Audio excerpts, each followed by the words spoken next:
I've watched that probably 75 times. I love it. It's spot on. Oh, it's so good. That's me and my Alberta voice. Oh, So this is gonna be different. Yeah. I don't think I'm live the whole time. I think, I don't know, Andrew, are you? Andrew's there. Is Oh, I Shuey's? will. Okay. Yeah, I think you are live the whole time.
do you know that an era has arrived?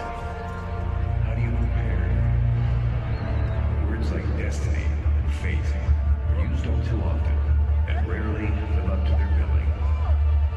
But an age endures. An age is historic. Ages are a collection of single events and experiences that are remembered in the heart, not recalled in the mind. So when do you know? You know. You just know. In this moment, right here and right now, we know we're coming of age.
Saskatchewan Rush. At goalie number 30, Tyler Carlson. And goal 77, Aaron Bull, who came through. And defense number 2, Brett Minsky. And defense number 4, Kyle Rubbish. Defense number 6, John Lutz. Defense number 13, Jeff Cole. Defense number 16, Chris Corbeil. Defense forward number 17, Robert Church. Jared Davis. 33, John LaFontaine. 41, Dan Taylor. 42, Mike Matthews. 72, Aaron Sorbetti. 74, Jeremy Thompson. 79, Nick Bellick. 88, Zach Greer. 90, Ben McIntosh. The Saskatchewan Rush.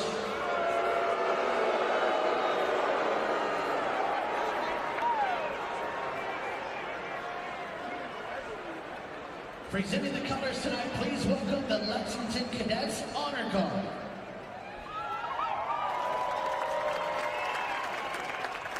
Now, Mammoth fans, we ask that you please stand and remove your hats as we honor both nations represented tonight with the singing of O Canada, followed by the Star Spangled Banner as performed this evening by Amanda Ray. Oh, Canada, our home and native land, true patriot love in all thy sons command. With glowing hearts we see thee rise, the true north strong and free. From far and wide, oh Canada, we stand on guard for thee. God keep our land glorious and free. Oh Canada, we stand on guard for thee. Oh Canada, we stand on guard for thee.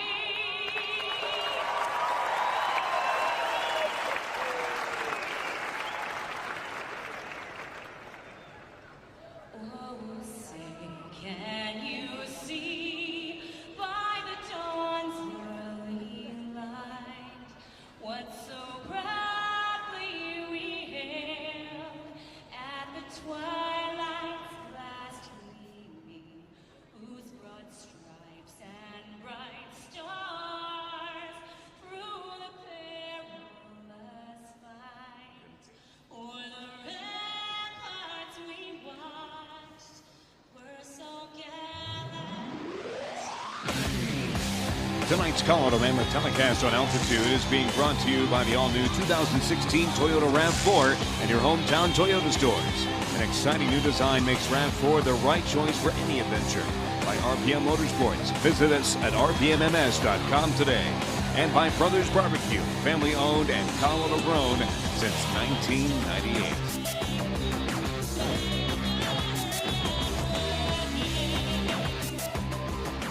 The anthem just finishing up inside the Roundhouse at Pepsi Center.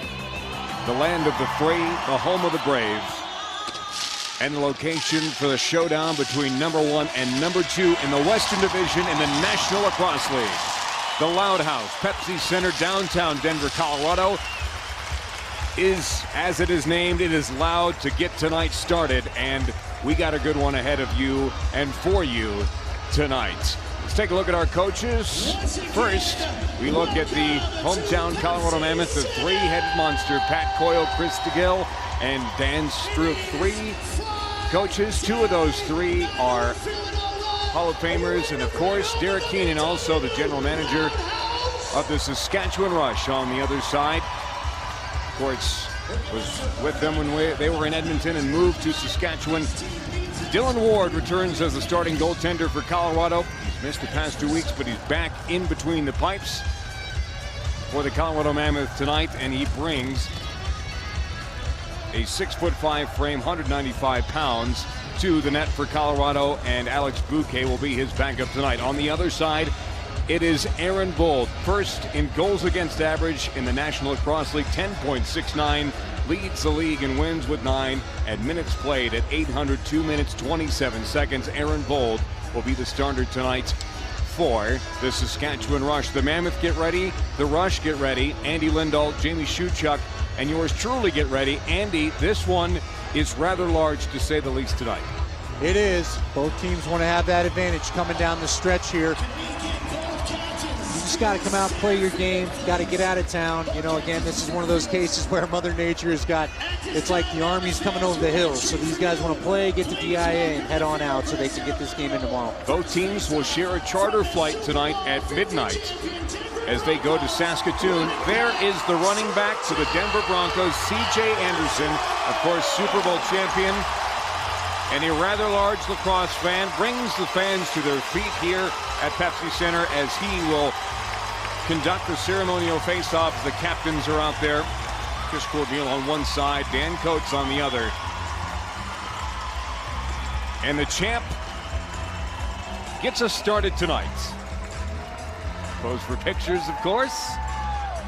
He's been known to sneak in and enjoy a Mammoth game or two when he's not practicing or playing football, and he's here to officially get things going tonight.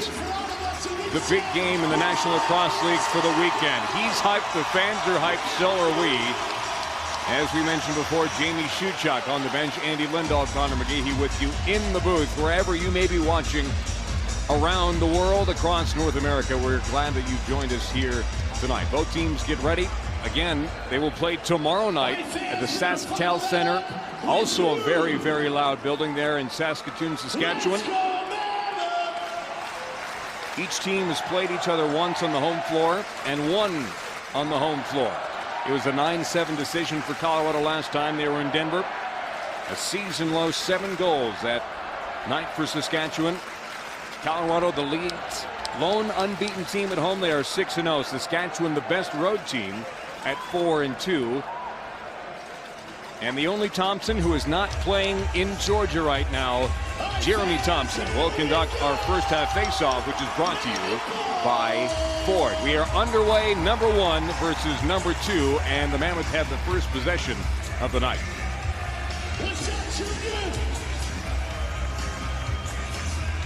32nd meeting of all time. These teams have never played each other in the postseason. Mammoth won the first 8 meetings in the Rush's existence, but the Rush have dominated since then. Both at home and away. Eli McLaughlin, who has 5 goals in his last 2 games, gets a reset of the shot clock. Rebound goes to the captain out of Oakville. He heads the other direction. We'd like to welcome Rush fans watching us live tonight throughout Canada on TSN2 and TSN Go, as well as lacrosse fans in the Northeast on NESN Plus and across North America on Watch ESPN. Wherever you are, however you're watching, we're glad you're doing so. It's our pleasure to bring it to you from Denver tonight. First down between the benches, as always, is Jamie Shuchuk. Jamie, what are you trying to get accomplished here in this first game? How important is this first game when you have back-to-back meetings like this? Well, it's huge, guys. I had this meeting marked on my calendar at the beginning of the season. I knew the season would come down to this. Clearly, here we are, both teams tied. You know, Callum Crawford jumping on the floor. He's getting a little extra shot right away. The Rush are going to make the Mammoth know that they're in it for a tough one here in their own barn. The winner of the Western Division could be determined by this weekend if one of these teams win both contests. Brayton Reed has it now for Colorado. Game is goalless for the moment. Tell you our scratches coming up momentarily. One name may surprise you for Colorado. Then again, it may not. There's a shot, and Aaron Bold got a glove on that one to steer it away.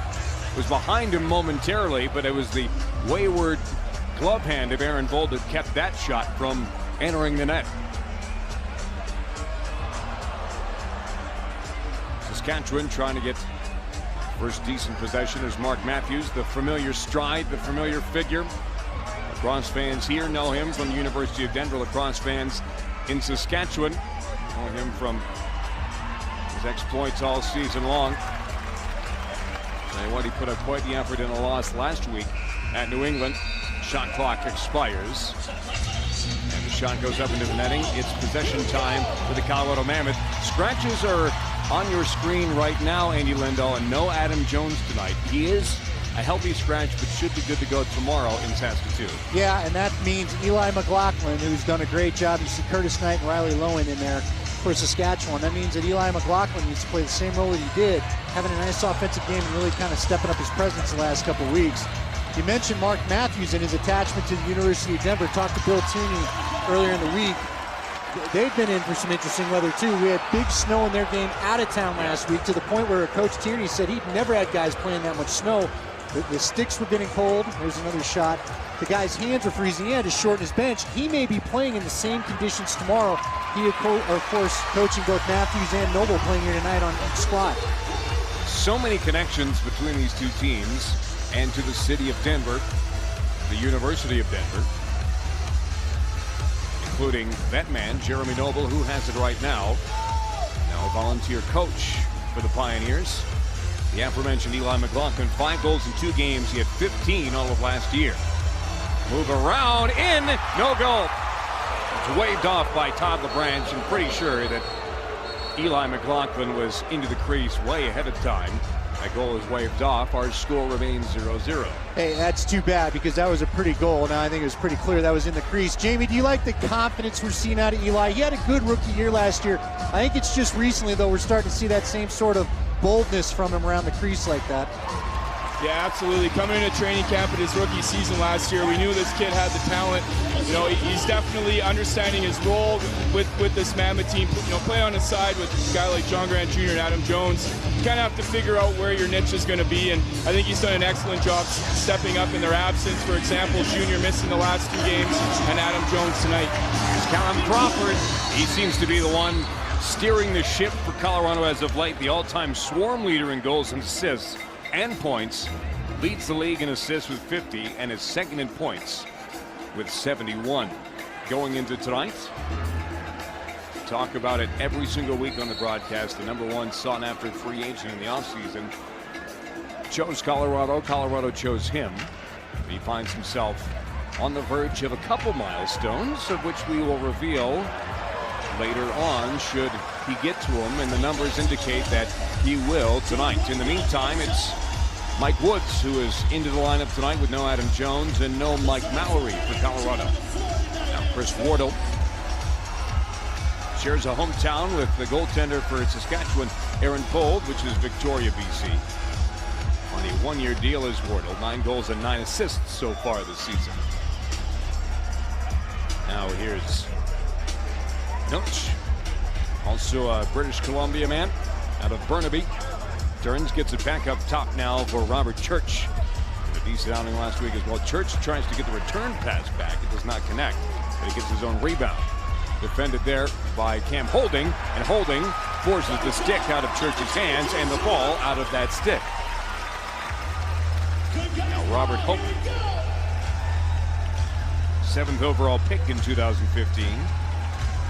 103 loose balls is good enough for a 4th in the National Lacrosse League. That has been his modus operandi. Oh, and there's another, Hope has been another great player, a guy coming off a great season from a year ago. He and McLaughlin, rookie classmates. And I think Mammoth has got to be pleased with what they've seen out of both guys in their first 2 years.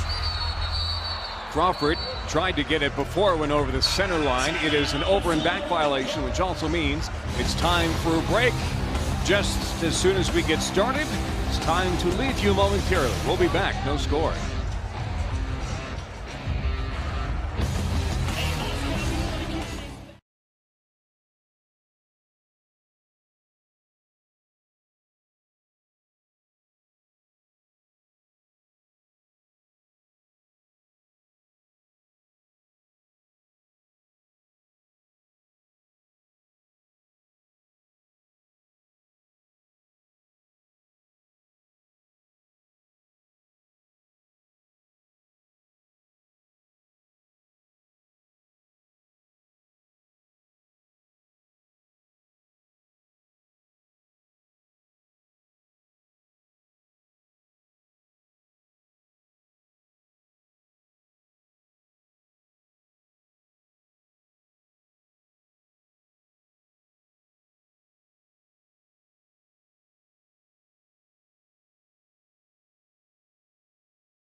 Catch all the action at Pepsi Center when your Mammoth take on the Toronto Rock next Saturday, April 23rd at 7.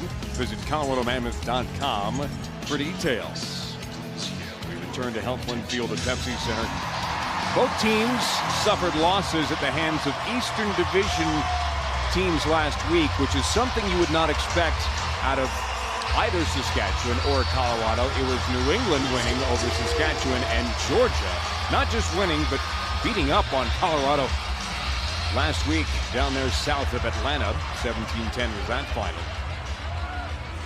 Rush saw their 6-game winning streak end against the Black Wolves. 6 goals in the fourth quarter were scored by New England, including the game's final 4. 9-point effort from Mark Matthews. He had 4 goals, 5 assists, and an 8-point game from Robert Church last week. The big boys were at work, but it just wasn't enough, despite the fact that the Rush got out to a 7-1 advantage early in that one. It shows you how much this game can transition, and nobody knows that better than Jamie Shuchuk. Am I right, Shu? I am right. Hey, you didn't offer I don't get a chance right? to say that very often, but I am right. You never said you were wrong. Here's the Rush. The big body of Mark Matthews. So hard to defend. Here's a shot from Church. Laser, and it's steered aside by Dylan Ward. There's a scrum in the corner, and Jackson Decker will usher it into the pocket of Dylan Ward, and now it belongs to Creighton Reed. Wardle dumps it off. McLaughlin shoots, and it's a big save by Aaron Bold with the left pad. Goalies are on display early in this one. I don't know that we're shocked by that either. We kind of talked about it in the open. You know, Aaron Bold wants to come in here and make a statement after his last game here. It wasn't really Aaron Bold-like last time. It was not. Aaron Bold climbing some statistical all-time ladders in the National Lacrosse League. Here's a shot and a save by Dylan Ward. He had to look behind him once again, but picked it up neatly and gets it off for the big stride of Robert Hope. He looked like a catcher in baseball there, reaching back to grab the ball after he deflected it with the shin guard. John Grant Jr. for Wardle. Well, should see some more time tonight with the absence of Adam Jones as well. It'll take a couple bodies to fill in the space that is left by number 16 in white. Matthews trying to get on the break. It's good D there by Josh Sullivan. Doesn't get a whole lot of chances. He did score a goal in his first home appearance. That was February 11th versus V's Rush. Pass goes errant. Picked up by Jarrett Davis. And now it's Sullivan who comes up with the loose change. Across center now, the appropriate personnel pour off the bench, led by John Grant Jr.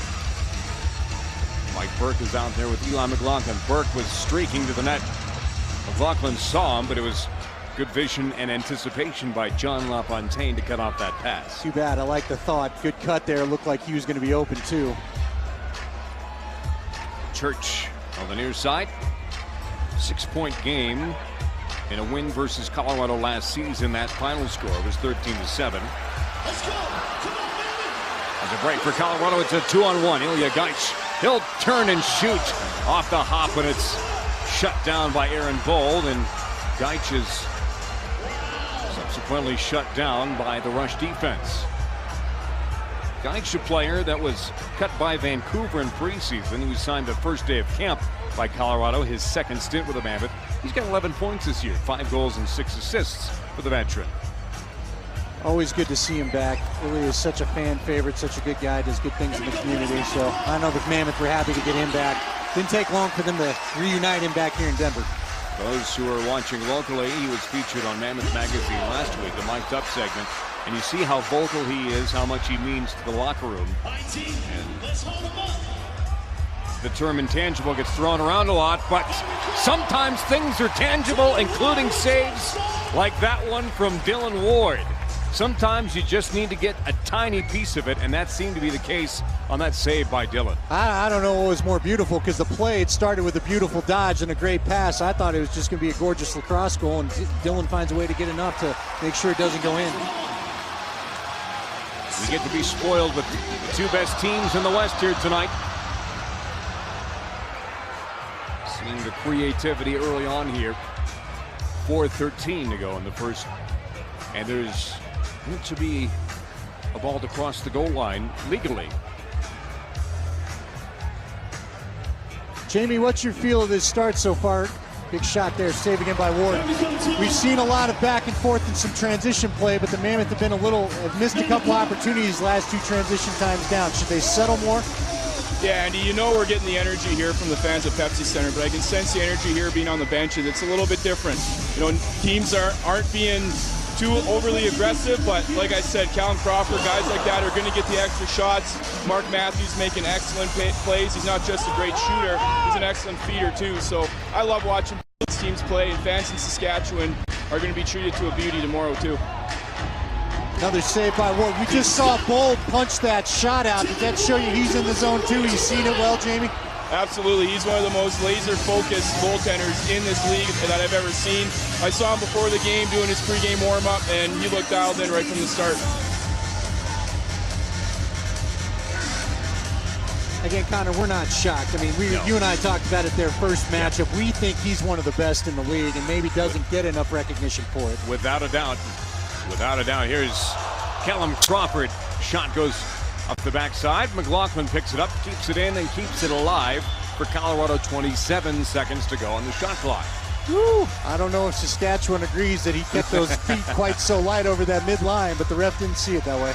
Todd LeBranch, one of the best. A crew with Rick Blum and J.D. Doyle tonight. John Grant Jr. trying to sneak it in top corner. Instead, it goes off the dasher and into the crowd, and we go in to a commercial break again. Just like last time we left you, the score is 0-0. Not without chances, though. We'll be right back.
Really turned out at the Saskatchewan Center, which has been a great place to play. A lot of players have said that they've enjoyed playing there.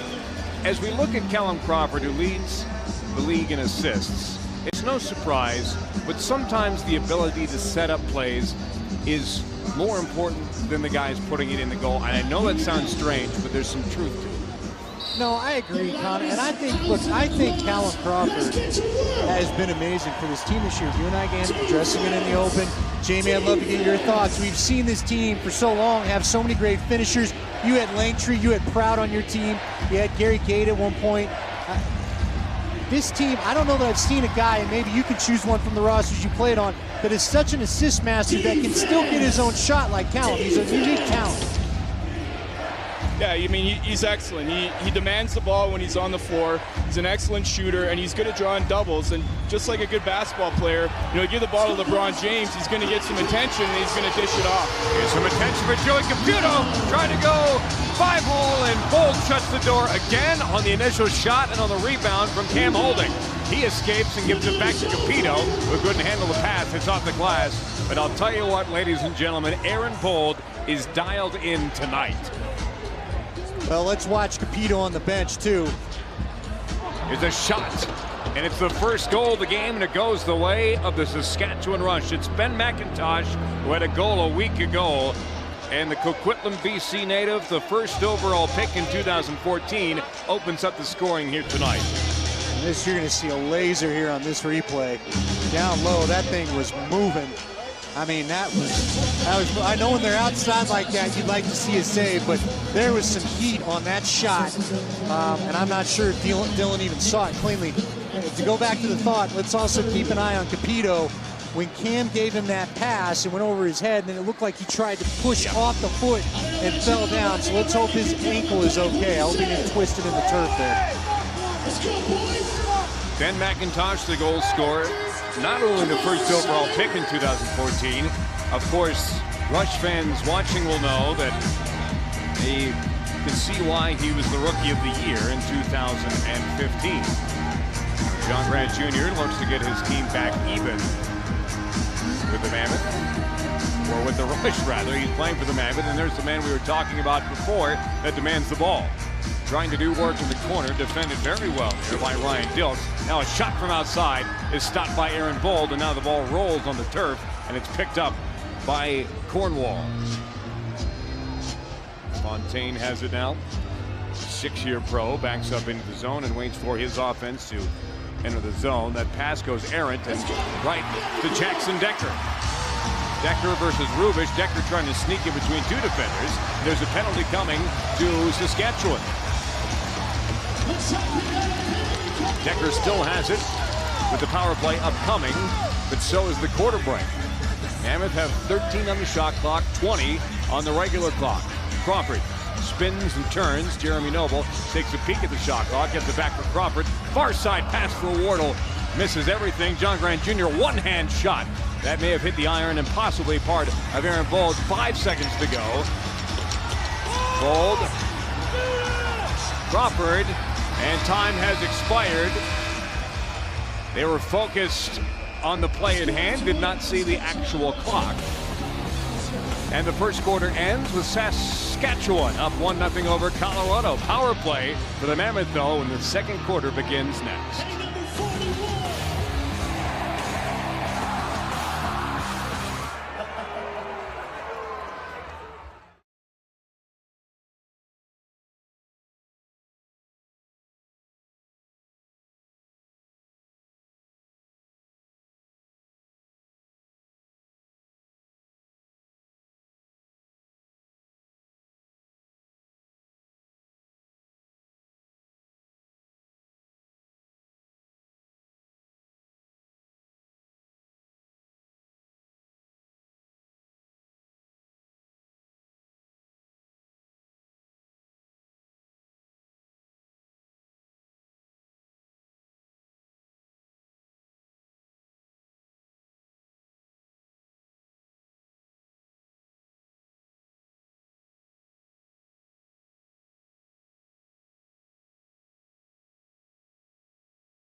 There's a holding penalty going against Kyle Rubish, and I guess that's about the letter of the law there on Jackson Decker. That instance means that a power play will be what begins the second quarter for Colorado, and it's a well-timed power play for the Mammoth as they look to even the game back up at 1. But the story so far, gentlemen, has been the goalies tonight, and it's no surprise that 2 of the top 4 goaltenders in the league are starting tonight at Pepsi Center. No, it's not, especially when you look at the records of the two teams. There's so much on the line for this game. You don't get where you want to go without great goalie play in this league, as Jamie knows all too well. Who did you like playing in front of? Was G. Nash one of your favorites? Who was your favorite wackiest goalie teammate there, Jamie? Well, they're all a little wacky, but to answer your question, Andy, I love playing with G. Nash. You know, I feel like he's a dying breed in this league. He was very athletic, can make a save and get the ball up the floor. We had guys like Josh Sims and Nanad Gaich running up floor. We got a lot of transition goals with him back there. They are all. Why are goalies a little nutty? You got any theory? You know why? I don't know why. They're just like that. They're just you guys born that mean way. to them? Do you aim at the head in practice? What is it? Come on, you got to know something. You know what? Dylan Ward is probably one of the most normal goalies I know. I was going to say, yeah, he comes off as just kind of the quiet guy. It's important to point out to people right now that Jamie Shuchuk is inches away from backup goaltender Alex Bouquet for the Colorado Mammoth, perhaps an earshot that's calling him wacky. But you know what? I think you would take that as a compliment. Alex knows he's a little nutty, doesn't he? Yeah, I don't think I need to mention him as being a weird guy. He may come out of the net and hit you. Be careful. Yeah. Front page fame, viral fame for Alex Bouquet on that hit on Carson Leung from a couple weeks ago. I know we're on the Canadian counterparts, Yes. ESN tonight, but ESPN couldn't get enough of that goal. No, they couldn't. It was on Pardon the Interruption. Yeah, and subsequently the 3 of them were, so we... Well, no, I don't think I made it so much. I think Connor made it, and Jamie was in there a bit. I think you said, ooh! No, that was not me. Well, or that might have been Jamie. Jamie saw it coming. Jamie, you saw the train on the track before the rest of us did, didn't you? Yeah, I think I was putting a comment in, and then that happened, and I stopped dead in my tracks, and I think I dropped a few wows. Well, the power play has not been what it was intended to be for Colorado so far. 24 seconds remain in it. Just one shot from way out high from Jeremy Noble, and now John Grant Jr., who is back in the lineup tonight. Let's get things started. Here's a shot from way out high. Some who are at different angles may have thought that entered the net. Instead, it hit the back of the netting.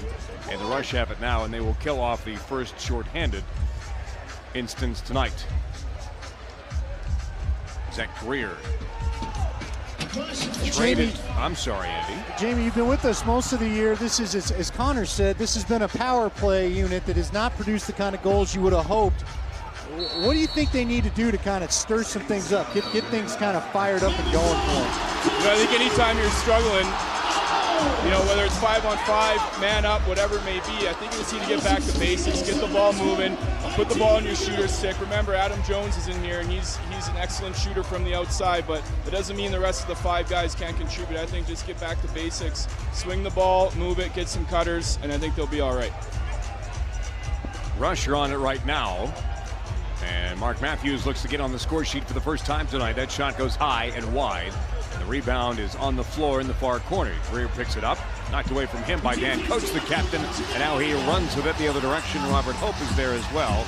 Jordan Gillies is help in a trailing position. John Grant Jr. fresh off the bench along with Callum Crawford, Jeremy Noble, and Chris Wardle. Crawford now for Burke. The last man out there for the offense for Colorado. Now John Grant Jr. one-handed backhand pass for Wardle. Draws for Noble. He'll shoot from way out high. I'll tell you what, that shot is not going to beat Aaron Bold tonight. They need to get him moving side to side. They have not done it so far. And therefore, Aaron Bold has made 16 saves on 16 shots by Colorado. The Rush looking to add to their lead now. They only lead by a goal.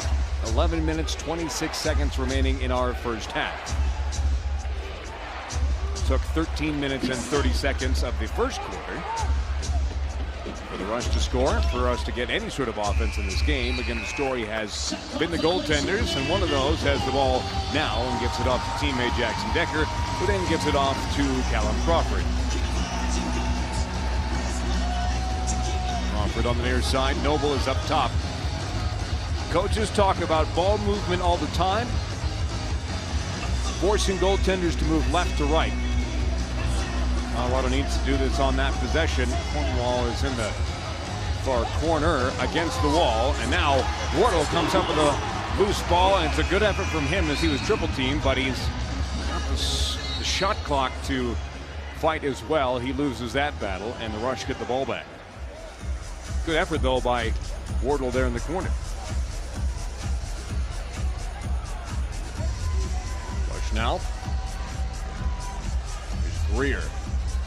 Moves to the middle. Thought about firing off a shot. Instead, it's a bounce pass to the corner. And now the Rush get it back. Save made by Ward. Up towards his shoulder pad. It's put out of bounds, and it's going to be Mammoth ball. Mark Matthews disagrees, to say the least. He'll go to the bench and give Rick Lum a piece of his mind. On the way, now Jeremy Noble has it. Noble steals the ball away. Has a man open. Back up top for Crawford. Now here's Crawford. McLaughlin out there. Crawford doing work on his own. Didn't miss by much on the far side as he spun away from the defending of Adrian Sorgetti. Time for a break. And we will be back with the rest of the second quarter after this. It's 1-0 Saskatchewan.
Go in the second quarter. Saskatchewan a 1-0 lead over Colorado.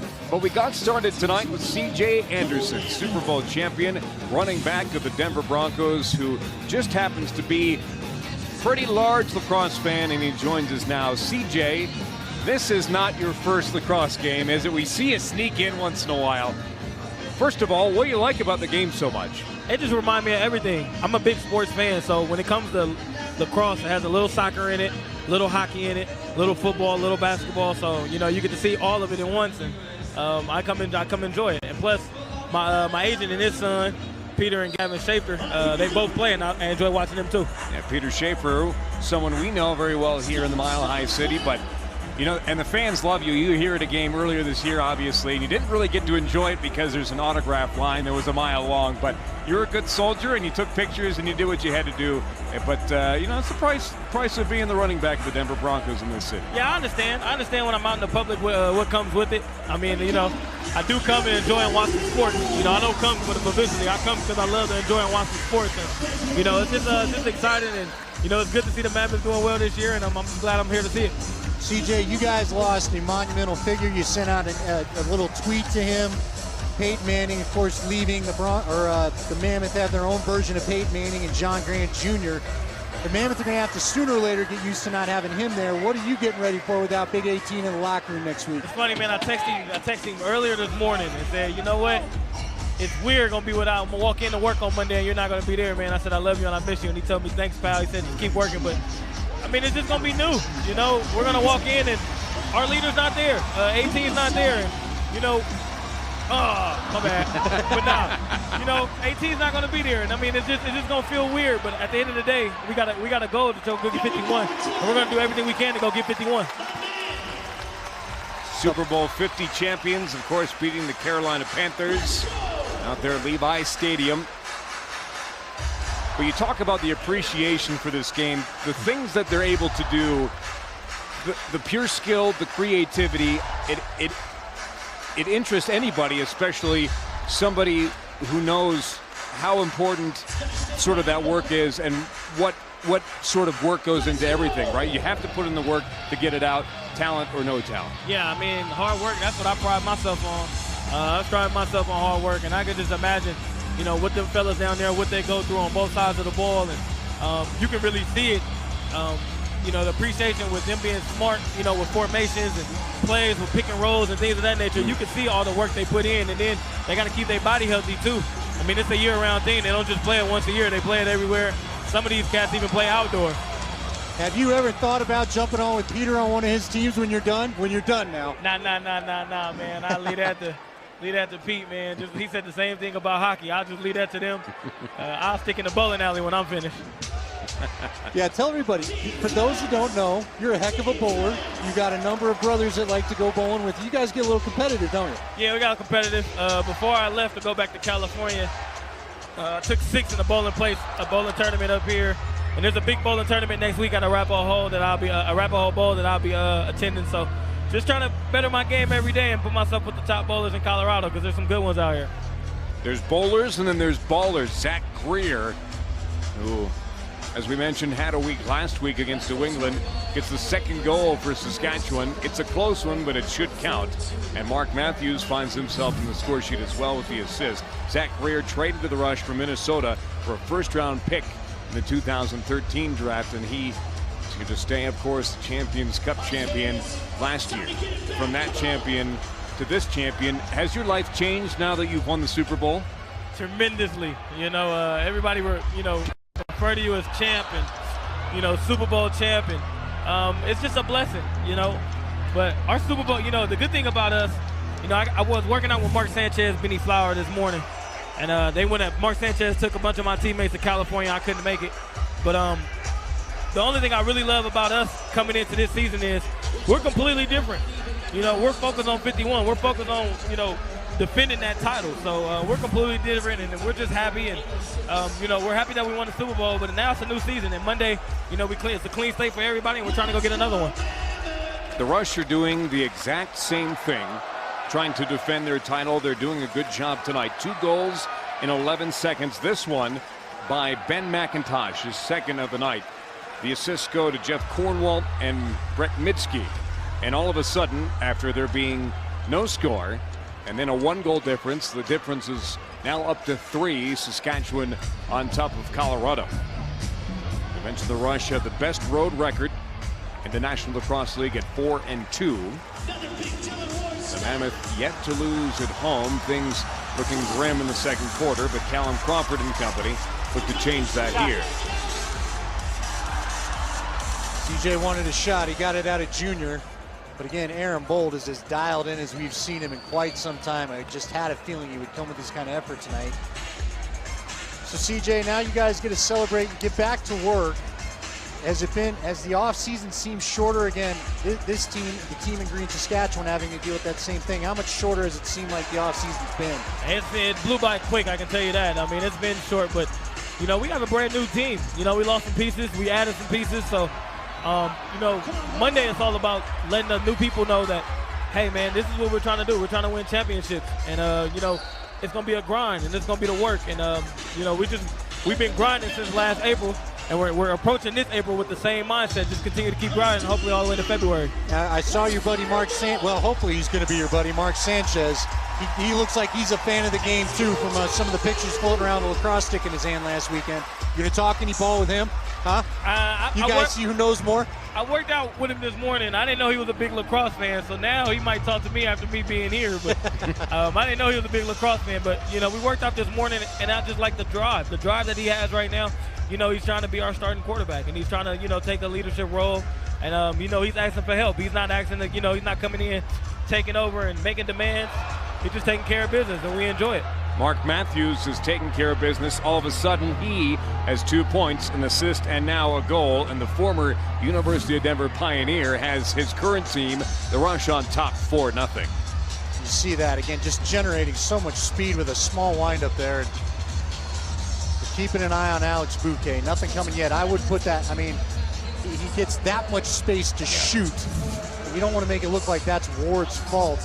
Hey, Jamie, I know Jamie down on the bench there. I mean, that, would you say that's the time to make a switch after a shot like that? That really, I wouldn't put that one on Ward, would you? No, I don't think so. I think the Rush is getting momentum right now. They're kind of cracking the Mammoth defense open right now. They're getting the seals and they're getting the wide open shots from up top. So I don't think it's time to pull Wardo. He's making some great saves. The offense has to start doing something for Colorado. No movement on Aaron Bold.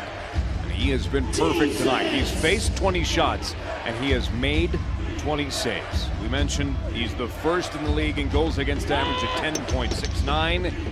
It looks as though that number, among others, will improve after tonight. But there's a long way to go. 4 minutes, 15 seconds left in this half, and then the third and fourth quarters may show who the best in the West truly is. Callum Crawford wants his Mammoth to be that. Burke will shoot, and he'll score for Colorado. Shutout no more. Mike Burke gets his 8th goal of the season. It's 4-1. CJ raises a hand to the sky. That's exactly what the Mammoth needed. This is a game of runs, just like basketball. You see again in the replay here. Burke getting the space, finding that outside pipe, sneaking it inside there. Bold, a little slow to react. All right, so you had a couple of months now to finally digest it. We all came right at you after the game to ask you your favorite memory after the game before you even had time to think about it, and I was one of the guys guilty of it.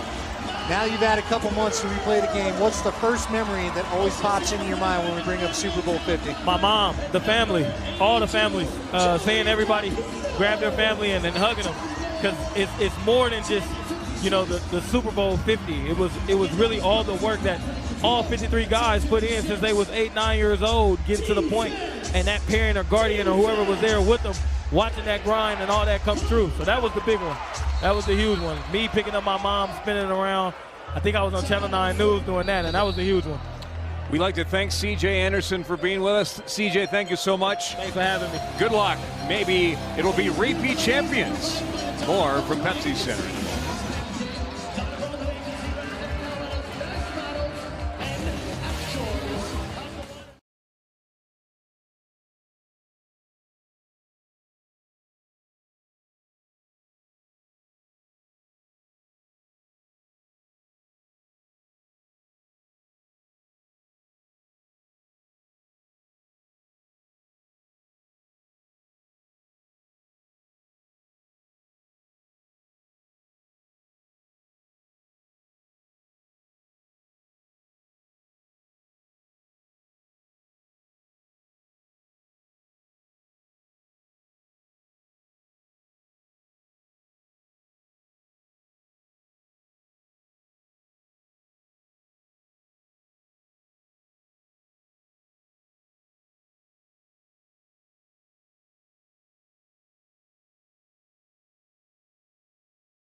NLL champions, Colorado Mammoth.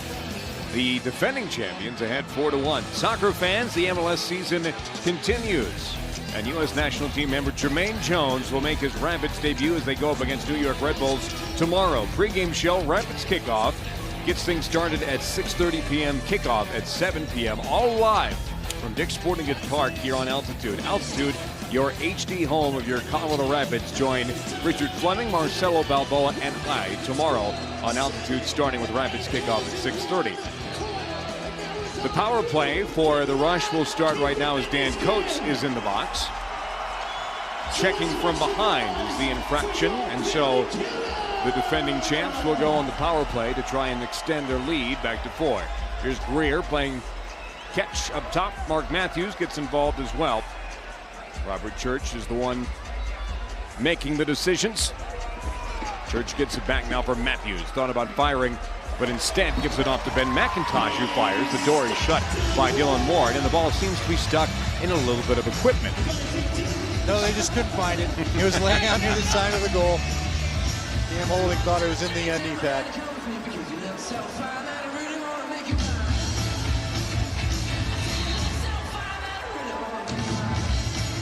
It is interesting. Great to have C.J. Anderson stop by.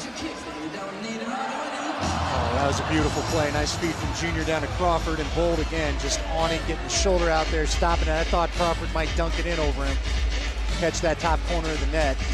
But as we've said 1,000 times tonight, Aaron Bold is definitely on his game. He may not want to go to sleep. The zone he's in. He may just try to stay up until the end of tomorrow night. He's just going to stay up on the charter, maybe get caught up on the Game of Thrones or something. Both teams, again, will be on the same flight back to Saskatoon for round number 2 tomorrow. Jamie, did you ever do any of those shared flights? Ever have one get interesting? I have never done that before. I was talking to Coach Gill before the game. I said, who's going to battle for the back of the plane? Because I hear that's the safest. So maybe whoever wins this one gets to sit in the back. Callum Crawford dances, and he scores!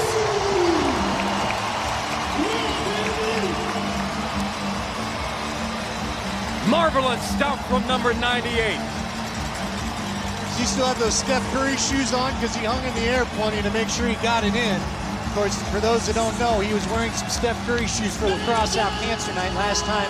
We had a game inside this building that they auctioned off after. Maybe he kept an extra pair for himself. That was a nifty move, and just found a way to hung in the air in the middle of the crease and get that by Bold. A shorthanded goal for Callum Crawford after a record-setting assist where he tied with 68 in a season.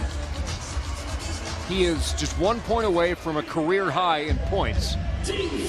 Currently has 96, and it was 96 in 2010 when he added his record-setting total in points and goals and assists there, bringing his record show to the Mile High City, and his team is within striking distance again. Joey Capito is out there, and you see the replay of that spectacular goal by Callum Crawford, the second to beat Aaron Bold, but only the second goal on 23 attempts by Colorado.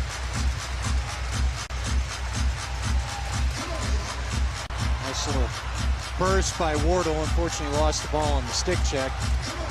Jamie, we see Bold so hot right now. If you're in that huddle, what are you telling the guys to do to try to beat a guy that it looks like from the outside is going to be tough on him tonight? What are you trying to do to get? You want to get him moving? What's the secret to get him off his game right now? Yeah, it's like any goalie. Obviously, a goalie, when he's playing hot, you want to pepper him. You want to keep the ball on the net and make sure you're getting good quality shots. I think the Mammoth right now need to move the ball a little bit better and try to get inside more. And like you said, Andy, move them side to side. I don't care what goalie you are. If you get one of these NLL players in on top of the goal, you saw Callum Crawford coming across the crease, it's going to increase your chances to score. Zach Greer tries to cut through the gauntlet, and now the rebound goes back up top. It was a shot by Jarrett Davis that missed everybody. Now the speedy Cam Holding has it now. Head coach at Michigan State University.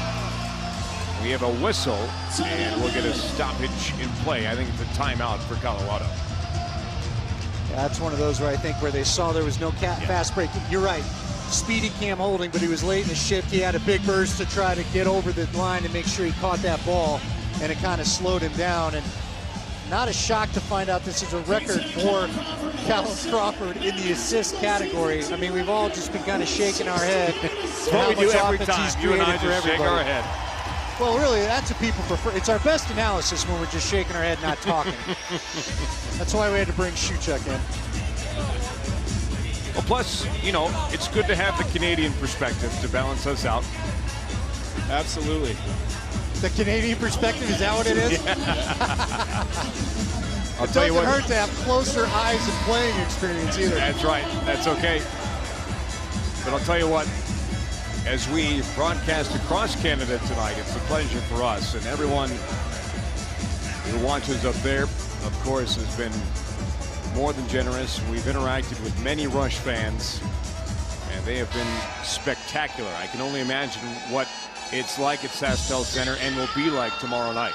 Well, and Jamie, I know obviously your background more in Canada here than in the States, but still, to see a team in Georgia. I saw an advertisement for a camp in Nebraska today. Yeah. I mean, this game is growing to spots in the country that I didn't think we'd see, Connor and Jamie. Yeah. I mean, it's really exciting to see where the interest in lacrosse is starting to pop up. Yeah, without a doubt. I mean, we talk about it here all the time. Lacrosse west of the Mississippi, you have NCAA national champions for the first time.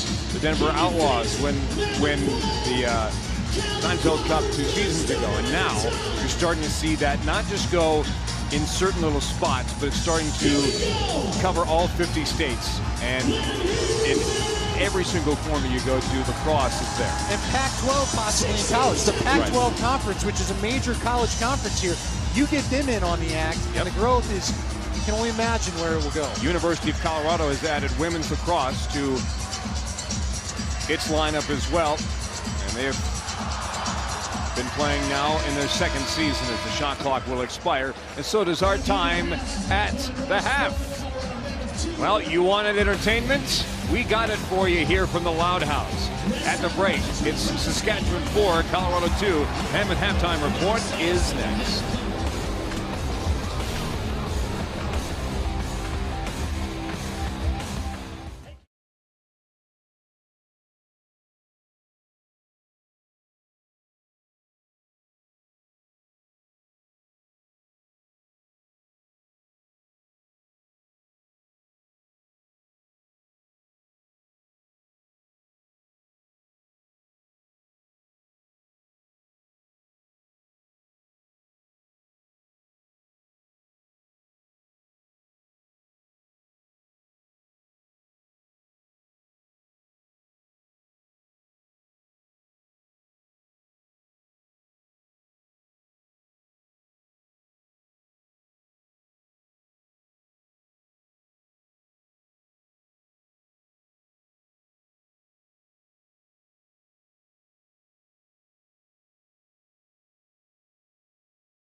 And by Brothers Barbecue, family owned and Colorado grown since 1998.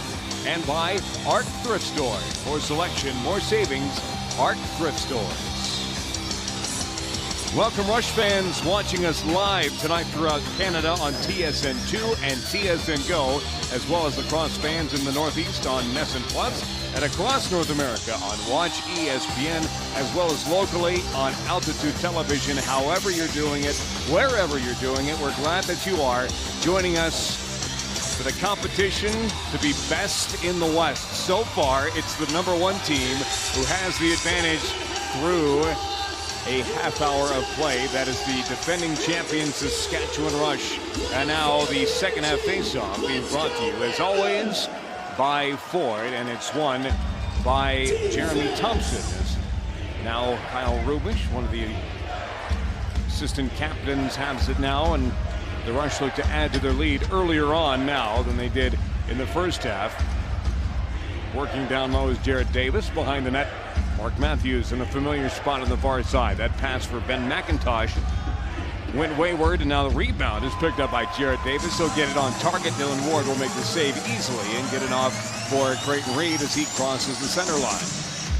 Welcome back, Andy Lindahl and Jamie Shuchuk. Jamie, if you're the Colorado Mammoths, what adjustments are you making to start this third quarter? Well, guys, they're only down by 2. You know, if you look at defensively, they only allowed 4 goals. So I don't think there's a whole lot to change on the defensive end. Offensively, they need to get the ball swinging. They need to get shots on Aaron Bold. And I mean a variety of shots, not just settling for the outside shots with 5 seconds left in the shot clock. They want to get a variety of shots and good quality shots with their hands free. Brent Minsky gets knocked down to the turf. Play continues. Now Mark Matthews has it on the offense for Saskatchewan. Well, you hear about chopping wood. That felt legitimate there. You can hear that up here. Appropriate that it's on Mark Matthews, probably the size of a tree, standing at 6'5" and 230 pounds. And now Ilya Geitz, the veteran, has it, and now it's in the possession of Jeremy Noble. Callum Crawford, 2 points tonight, involved in both goals for the Mammoth. We talked about a familiar spot for Mark Matthews. That familiar spot is the far side for Callum Crawford. And now Chris Wardle makes his way inside, and the shot is high. And Bold was smart to duck down underneath the net, as it did not go off his back and into the goal, as we've seen a number of times in the National Lacrosse League. You know, but Jamie talks about adjusting and getting the ball moving and change the angle that Bold's seeing shots from. That time, Junior pulls his defender out to the top, pulls him out of the zone altogether, and gets more in that neutral zone area, Connor, and nobody really cut through for him. Now, Wardle had opened up space for him, but that's where I think you want to see that cut to the net that Jamie's talking about. Yeah, and I love the fearless attitude that Chris Wardle had on that play. Lined up one-on-one with Kyle Rubish. That's a tough matchup for anybody in this league, and he just took a hard underneath move and got a shot on net. Eli McLaughlin, John Grant Jr., Jeremy Noble, and Mike Burke is out there as well. Jeremy Noble picks up the loose change, tries to get it inside for John Grant Jr. That shot is all too familiar as well. Behind the back, over the shoulder, and it just went wide. And the possession will go now to Saskatchewan. Some out-of-town scores to bring you here now, and maybe 2 surprises. Georgia beats New England 16-9, and the other one was Toronto and Buffalo. Toronto beats Buffalo, who shared the lead with Saskatchewan and Colorado at 10-4. They are now 10-5. That game happening at Air Canada Center. A little bit of a surprise that Toronto, who's having a down year, Andy and Jamie, they're able to beat the mighty Buffalo Bandits at home. Yeah, but they're kind of like Calgary, where you're just kind of waiting for them to awaken and make a run at this thing, right? Sneak their way in and be a trouble for people like Calgary tends to do. Churchill fire, and he'll put it home. Robert Church, a 6-point game last season versus Colorado, gets it going for his first tonight, and it's 5-2 Rush. And that was a nice offensive possession for them overall, Jamie. A lot of that ball movement that you talked about needing to come out of the Mammoth. We saw 3 or 4 nice passes that produced 2, and then final a 3rd shot that got the goal. Yeah, you'll see the Rush make a lot of those backwards flip passes where they carry the ball low, they draw 2 guys. It's a dangerous pass considering you're going downfield and you're tossing the ball kind of blindly, but it looks like the Rush have practiced this and know how to beat this Mammoth defense, and they're getting excellent looks out of it.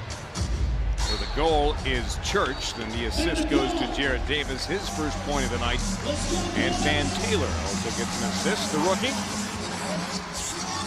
Talk about, there's not a whole lot of Alberta guys you feel like. We've mentioned that before, Jamie, but he's down the road from you in Calgary. Neighbors to the south. John Grant Jr. is out there, decidedly not of Alberta. The Ontario contingent out there for Colorado, and now Sorgetti. Here's a shot, and it's steered aside somehow by Dylan Ward. Tricky stuff from Mark Matthews. Hard to know when he's going to release the ball. When he was flying in on Ward, that was one of the best saves of the night for Ward, and he's had a couple himself. Now, he did the splits there a little bit. I don't know if he's got a leg injury that's bothered him in the past. Let's see if looks like he's okay, so that's good. He's moving well after that. Another save made by Dylan Ward. Makes it 26 on the night. As Saskatchewan has put 31 shots on goal. Now Josh Sullivan sees limited time out there for Colorado. Loses possession, and now the rush, on the rush, the other way. Mitski. WLA Defensive Player of the Year in 2015 was Brett Mitski. Here's a shot, another big save made by Dylan Ward, point blank on Mark Matthews, and we've seen him do that a number of times on the big number 42. Now here's Creighton Reed. Reed will shoot, it's steered aside by Aaron Bold. Elon McLaughlin. Sorry about that, Connor. No, another shoulder save you all for the him. time. I know. I mean, Bold just keeps punching him away. And again, you go back to the offensive end. Mark Matthews with a nice snag on that pass. It didn't look like he was going to make it past the Mammoth defender. Another save by Bold. Putback attempt also tonight. And, I mean, the Rush are finding a way to get guys to the front of the net. If the Mammoth are going to get back in this, they're going to have to borrow a little of that recipe, too. Church just across the restraining line. Dan Taylor involved. There's a shot and another save by Dylan Ward. We get a whistle and we get a break. We'll go to break, but when we come back in the booth with us, the owner of the Saskatchewan Rush, Bruce Urban, will stop by. That's next.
Into 2017 Saskatchewan Rush season tickets are now on sale. Buy now and ensure your access to buy tickets for this year's home playoff games, of which there will be some. Tomorrow is the final day to take advantage of this exclusive offer before playoff tickets are released to the general public. Visit saskrush.com for more information. And it's a perfect time to bring in the owner of the Saskatchewan Rush, Bruce Urban. Bruce, thanks for joining us. How are you tonight? Doing great, doing great. You know, a lot of people have drawn the parallels between the Mammoth's first year and the Rush's first year in Saskatoon because of the team, because of the environment. Do you feel, I mean, you've seen this thing catch on like wildfire. Is there a reason that it has? Really, it has. You know, the fans of Saskatchewan, the sports fans of Saskatchewan are the most passionate and dedicated fans, I think, in Canada. And they love the sport, and kids love the sport. Kids are carrying their lacrosse sticks to school instead of the skateboards and hockey sticks. It's got on, and people from 5 years old to 85 are absolutely loving it. And so, and you obviously love it. You have a passion for it. Why do you love it so much? Oh, this sport is, it's the greatest sport on the planet. If you watch it, lots of celebrating, lots of goals, and it is so physical, and these guys lay it out on the floor every night. It's just an incredible sport. If you haven't seen it live, you need to, because it's amazing.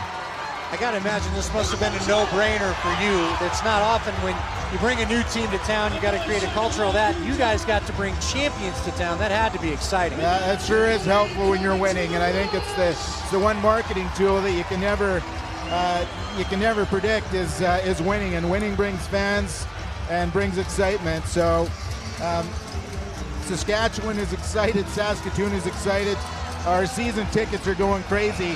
This week the phones are ringing it off the hook, and people that, I'll tell you what, if they don't buy in the next 60 days, they're going to have to put their newborns on the season ticket waiting list. At least to get in the lower bowl they will, because season tickets are hot. They're a hot ticket in town. So I can tell you this, is that the fans absolutely love the players, and the province loves the players.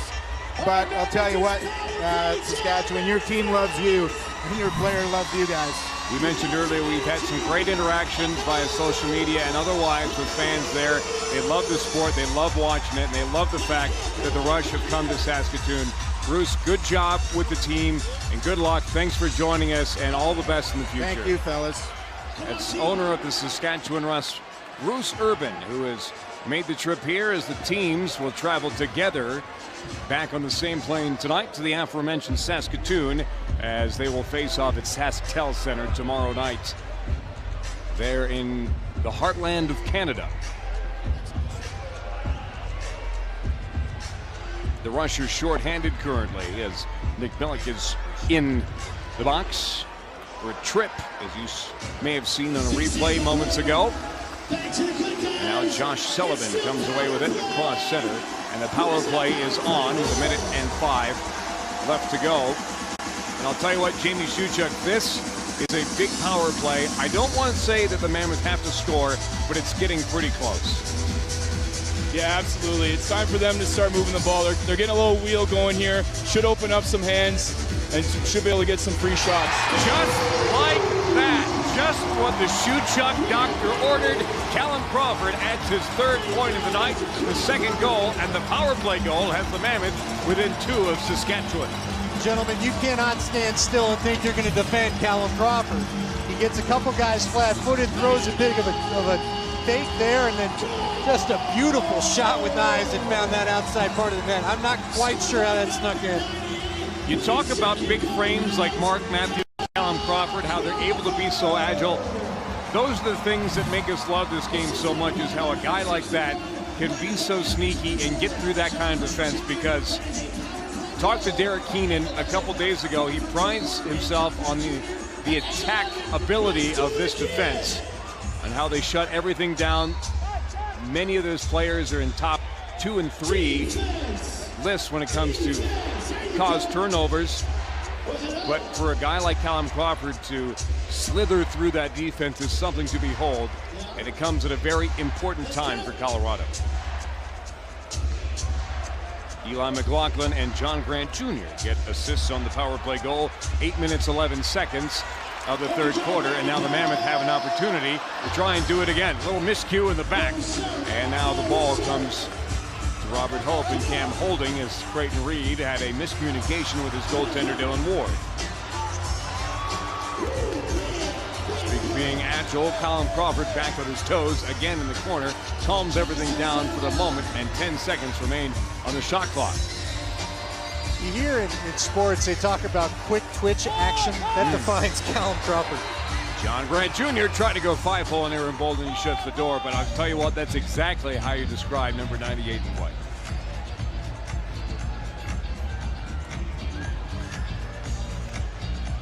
Rush have it now. 5.5 minutes to go in the third quarter. McIntosh. He's got a pair tonight. Far side. Spectacular stuff out of Mark Matthews. How do you even think of doing something like that? And it almost went in, too. I was going to say, did that hit in the front? I couldn't tell if that bounced behind or in front of the cage, but it's a good thing Dylan Ward was paying attention and he didn't knock it in. And he did it so casually. He's like, oh, here, I'll just pick this up. I just do this all the time. As the gargantuan skill that is Mark Matthews. Jeremy Noble. Now for Burke. He'll fire and gets caught in the gear and drops behind Aaron Bold. And it'll be picked up there by Adrian Switgetti. He'll move upfield. Adrian crosses the restraining line. Dan Coates hassles him there. Now Mark Matthews is back on the floor. Here's a shot, hit the iron. Rebound goes right to Ben McIntosh.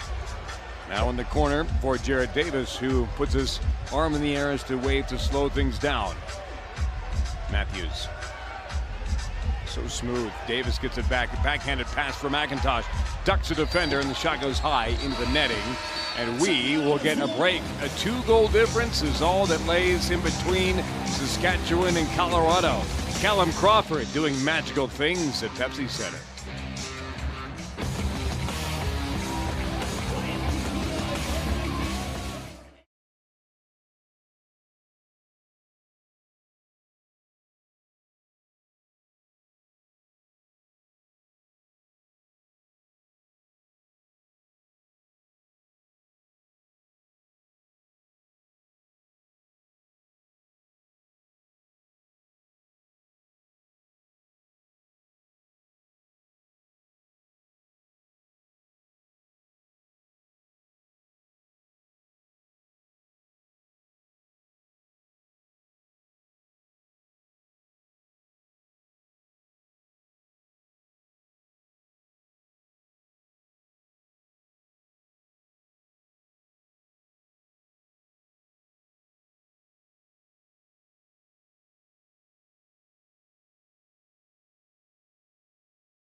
The next Mammoth Guys Night Out is Saturday, April 23rd at 7 when the Mammoth face off against Toronto here at Pepsi Center. Get 2 tickets, 2 beers or Pepsis, and a $10 Altitude Authentics gift card for just $29. Visit ColoradoMammoth.com and lock in your Guys Night Out today.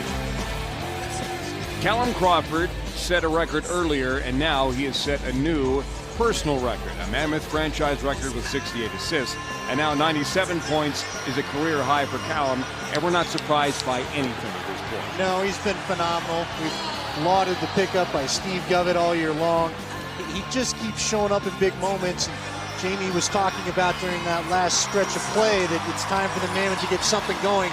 And so who gets it going but Callum Crawford? He's been the perfect complement to John Grant Jr., I think, and just what this offense is needed. And you know what? Adam Jones was a healthy scratch tonight. We're positive we're going to see him tomorrow. Get those 3 together. That's why the Mammoth, whether they get the home field advantage or not, is going to feel good about things. But, man, you sure would like to have it in this building when it comes playoff time. You mentioned how well your goaltender plays, and that's sort of what dictates how the rest of the team plays. Dylan Ward has 31 saves tonight, just like one by Aaron Bold right there as Callum Crawford gets the ball back. But it gives him 1,501 for his career for Dylan Ward. So he surpasses the 1,500 save mark for Dylan Ward. He's just 24 years old. Oh, big shot that time, I think, by Crawford again. Did you see what did that go off Bold and then off the pipe? Might have. I know the pipe was the last thing it hit, but I thought between Mark Matthews and Callum Crawford, the brain is having a tough time processing things tonight. Well, and some of the saves Bold and Ward have put on, too. been a great lacrosse game so far, even though the score may not suggest it, but there's been plenty of action to watch. These goaltenders, though, have made sure this thing stayed in check. Jamie, we were able to talk about it in the open, but you played here during a time when the Mammoth loved being at home because this building was loud and rocking, and you guys defended the home turf so well. The last 5 or 6 years, not been quite the same. What do you think the secret has been to finding that magic here again? You know, I think anytime you have a building like this, you got to feed off the energy, but you got to keep in mind, every other team, and I've said this before, guys, every other team loves coming into Pepsi Center and playing. They love this atmosphere. It sounds like Saskatchewan is catching on, and that's going to be a tough building to play in too. But, you know, to answer your question, you know, I think, you know, I had a couple hot seasons with the Mammoth, and then we had a couple really poor ones. I think it was just an unfortunate sequence of events. The Mammoth are 1 home win shy of tying the single-season team record. 7 wins in 2004 and 2007. And that's why when we open the show and we tell everybody that it's a big game tonight, gentlemen, it's not just building it up in the media. This is a huge weekend series for both teams because, as Jamie just mentioned, if you're the Mammoth, you don't necessarily want to have to play a couple games in Saskatchewan, and they don't have to come back here because of the home field advantage both teams enjoy. Well, in the Western Division, winner will get 1 less game that they have to play. Their first game will be a home game on the 21st of May. How did that ball not go in? That shot from Ben McIntosh hit something on the backside of Dylan Ward, somehow stayed out of the goal, and now Colorado has it going the other direction. But the first home game for the division winner will be May 21st, whereas the second place, sometimes there are no words to describe things. That is one of those times. John Grant Jr. is a wizard. Wow. You hear that, guys? Callum Crawford just came up to my mic, dropped a wow. That was incredible. Gentlemen, I needed to take a picture of Connor McGahee's mouth. It dropped straight open. Josh Gross and I were here the night, and I think, wasn't it against Philly where he had that ridiculous shot where I don't even know what he thought he was doing, but it did whatever he did think he was doing, and that was up there with it. As you see the replay here, no big deal. I'm just going to go right around and put it through the 5-hole, full run. I mean, you know, average shot. Average for John Grant Jr., way above average for most people who play lacrosse. Unfortunately, John Grant Jr.'s team, who is now within 1 of Saskatchewan, is about to be shorthanded with just over a minute to go in the 3rd quarter. Is it unfortunate, though? Frankly, they've been better with the shorthanded goals than with the power play offense. Crawford's goal was shorthanded, you're right. Jamie, I mean, John makes it look so easy with shots like that. As a guy that has been on the field to attempt it, can you just, I mean, would you even consider what he just did there on a full run? I mean, I definitely do have that shot in my bag, but it's one of those things where if you're not John Grant Jr. and you take that shot and you miss, you're going to hear from the coach. So I chose not to shoot like that quite a bit, but you know, one thing I got to give Junior credit for there, he went with speed to the net. He willed his way to the net. He's coming off the floor here. You should see his face. He's fired up. He wants to get the boys going, and that's definitely going to build some momentum here on the Mammoth bench. We talked about it before, Jamie, but he really has had to adapt to more of a new role. I mean, John is used to being kind of the alpha male out there in the offense, and I think credit needs to be given to him for allowing Callum Crawford and Adam Jones to take kind of new roles there, taken away from some of what he traditionally is used to. Mark Matthews' shot goes just wide, and it'll go over the center line. It'll be Mammoth ball, shorthanded with 33 seconds remaining in our 3rd quarter. As we anticipated, the final frame will be an epic showdown. A 1-goal difference as of right now. The Mammoth have the ball with 21 seconds, 2 seconds difference between the shot clock and the game clock. Jeremy Noble knows this, and he's being very patient up high, waiting to do the right thing with the ball. You do not want to give it up here and go into the 4th quarter down by 2 instead of down by 1. Jeremy Noble will shoot as the shot clock expires, and the game clock will do the same thing to signal the end of the 3rd quarter. The 4th quarter will be epic as promised. Number 1 versus number 2. The final act is next.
Let's give it up for the Wild Card! Hello, ladies. Well, I'd like to thank the following sponsors for their continued support. RPM Motorsports, Judo Salon, Court Power Yoga, and Offices. Saskatchewan 5, Colorado 4, quarter number 4, that coming in just a moment. But looking to introduce your kids to the game of lacrosse and have them learn from the world's best? Many Mammoth clinics are designed for boys and girls ages 4 to 7. All equipment is provided and each clinic is just $25. The first clinic is this Wednesday, March 9th in Castle Rock. To register, visit coloradomammoth.com/mini-mammoth. We should say the clinics continue. The first one was March 9th. They continue through the summer. These two teams will be on board an aircraft at midnight tonight. One team's move will be slightly different than the other. Who will be up? Who will be down? The face-off between Thompson and Coates is the beginning of the frame that will tell us who will be feeling how coming up in just about 15 minutes as we leave Pepsi Center. Been a good game. Not really as physical as I remember the first meeting of the year. Another pipe for Dylan Ward. Boy, I felt like we were saying that 1,000 times last time we were in this building. A lot of pipes last game. Not as many tonight, but not as chippy. So maybe that now I say that. And in famous broadcasts, we'll probably have a big brawl before this is all done. Then we'll have to get on that flight. But right now, it shouldn't be too uncomfortable sharing the same plane. Both games between these two teams have been low-scoring affairs. Remember, the last one here, February 11th, was the 9-7 win for Colorado. Looks to be going that same way as far as scoreline goes. And Jamie, as a player, high-scoring games, I think, because you feel like you can just wield the ball, it'll go in, and you're able to get a lead back. Is that true? Yeah, I think so. I think at this point in the game, the Mammoth battled back in the third quarter, but you know, it's anybody's ball game right now. Key is to stay at the penalty box. You know, you mentioned both man-ups haven't been outstanding, but you know, factors like that, fast break goals, you want to limit those opportunities. Play straight up 5-on-5, put yourself in a good position to win. Hey, Jamie, we're not welcoming you fully into the broadcasting club, by the way, until you've hexed somebody. So I expect you to make some bold statement that puts the whammy on somebody before this game's done. I'll let my boy Bouquet next to me here maybe do that. The thing going for the Mammoth, though, when opponents score between 0 and 9 goals this season, the Mammoth are 3-0.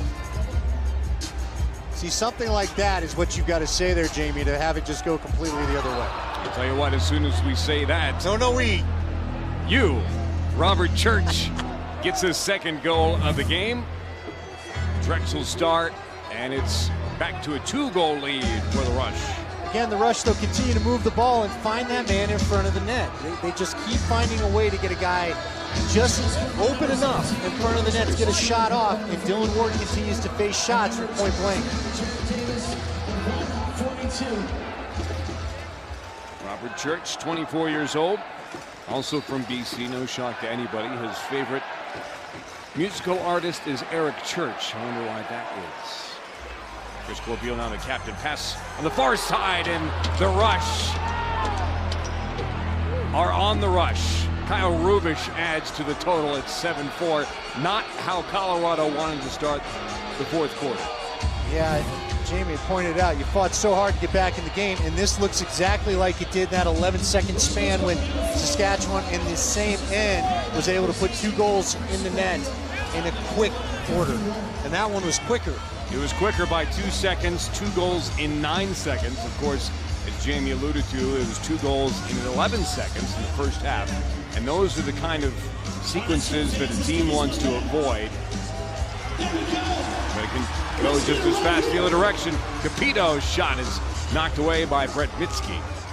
And it goes up and over the net, and the Rush will get the ball back with 12:51 to go in the fourth quarter. Guys, the Rush have not deviated from their game plan all game long here. They keep moving the ball. On the Church goal, it was just a result of excellent ball movement. The Mammoth defense lost him right in the middle.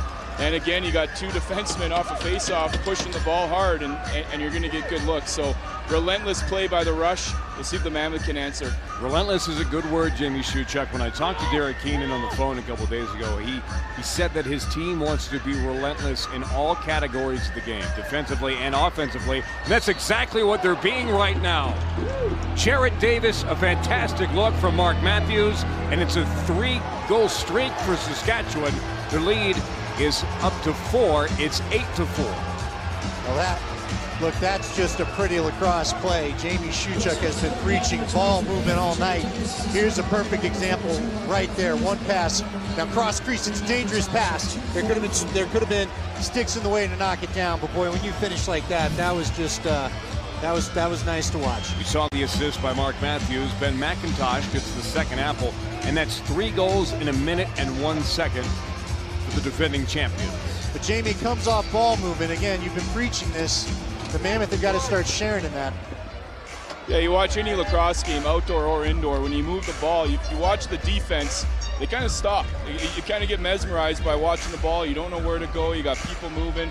You watch a team like Denver Pioneers play lacrosse, it's the same thing, and that's why their offense has been so successful as well. And it's funny that Jamie says that. He describes them stopping. We saw in the replay 3 defenders still above goal line extended, and the offensive player snuck in there. And Davis did a good job just sneaking in backside with nobody giving chase to him. Well, and a little lane opened up. And when offenses are so potent, it's natural for defense to collapse. It's exactly what's happened and created more space for the Rush to work with out there. And now the Mammoth trying to create some space of their own. Still some time to work miracles. 11 minutes and 24 seconds to be exact. And now Burke will give chase as that ball will roll over and back. And the Rush will get the ball back in their offensive zone. Look, you have a lot of depth, and you've got to play with the guys that are available to you on that night. They always say the best ability is the availability. But you can't help if you're on the Mammoth side of things wondering, what could be if Adam Jones was able to play tonight, Now, it's nice that he'll be able to be there tomorrow night. But this is where, in this situation, he's such a special player, you wish you could have your best sniper available. Another shot and another save by Dylan Ward, this time on Zach Greer. Whitby, Ontario, same hometown as the man right next to Jimmy Shuchuk right now, Alex Bouquet. Now Callum Crawford. Jamie, what do you anticipate for the goalie situation tomorrow for Colorado? I think Dylan's played a pretty good game despite the score. Would you keep him in there tomorrow? Yeah, I think so. I think he's clearly the starter. Alex Bouquet stepped up when he had to. Both these goalies are capable of starting, but I think you got to go with your goaltender, number 45. Rest in the last couple of games, I think you go with him for sure. Less than 24 hours away. We said in the Canadian Heartland, that didn't miss by much. Creative stuff out of Dan Taylor from Lehigh University, the 22-year-old lefty. Again, that was almost a 4-goal run for the Rush. I'll tell you what, the Mammoth haven't lost many times this year, just 4 times, but it's been in bunches, 2 losses back-to-back, the first of which was against the Saskatchewan Rush in Saskatoon on the 29th of January. And then that sort of carried over to the week after when they lost to Vancouver in Langley. Trying to dunk it home is John Grant Jr. And the shot clock expires, and so does our time for this segment with 9:38 and counting to go in the fourth quarter. It's the Rush. We're feeling the flow. We'll be back.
Welcome back to Pepsi Center, where boys and girls of all ages are enjoying quite a lacrosse game. In many cities across North America, they have been doing so this year. You see Colorado there at number 2, 83,201 total have seen that. And then the Saskatchewan, 90,610 have gone through the turnstiles at Saskatchewan Center so far in 2016.